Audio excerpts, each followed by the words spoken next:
I like to categorize, as far as resistant to EGFR TKIs, they are essentially three generations of EGFR TKIs. The first generation is alartinib, gefitinib, and icotinib in China.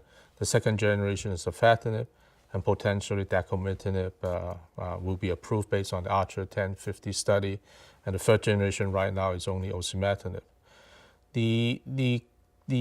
There are four major resistant mechanisms to EGFR TKI. Number one is the development of the second site mutations.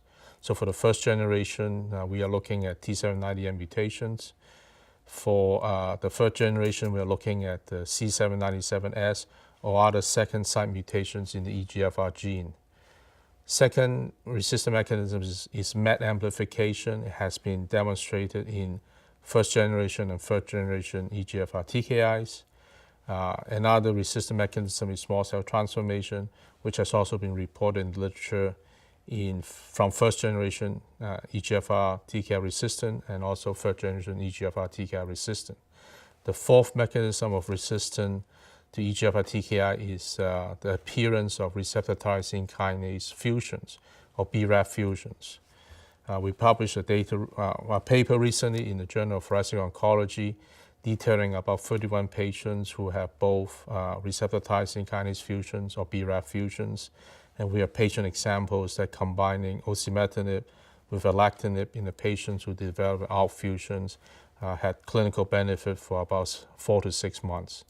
Recently, just last week, the Memorial Sloan Kettering Group published 3 cases in the Journal of JCO Principal Oncology that also shows 2 patients with ALK fusions and 1 patient with RET fusions.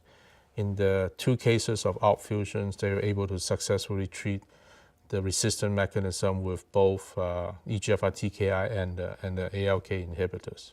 Additionally, in this World Conference in Lung Cancer on Wednesday, there's a mini abstract that shows that the combination of osimertinib and BLU-667, which is a RET inhibitor, can also overcome resistance to osimertinib based on the emergence of a RET fusions. So we are the in vitro data, the patient example is actually going to be appearing in the Cancer Discovery very soon. And we contributed also to 1 patient case to the study. We also have a patient who developed resistance to afatinib and cetuximab on the SWOG study, and we were able to obtain the BLU-667 with Blueprint Medicine and combine it with osimertinib, and it was approved for emergency use by the FDA, by Blueprint Medicine, by our own institutional review board, and the patient has a dramatic response, about 78% reduction in the tumor measurements. And this will be in the Cancer Discovery paper too. So in summary, 4 major resistant mutation mechanisms.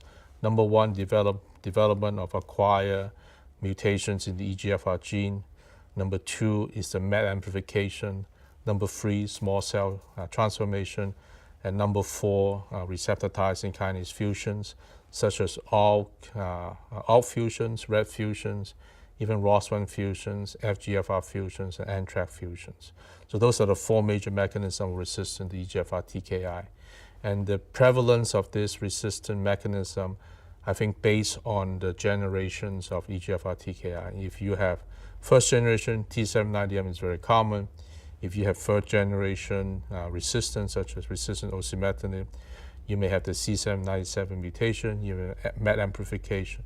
You may also have the receptor tyrosine kinase fusions. They may appear in the same frequency. And of course, there are other minor resistant mutations mechanisms too, but these are the 4 major resistant mechanisms, in my opinion.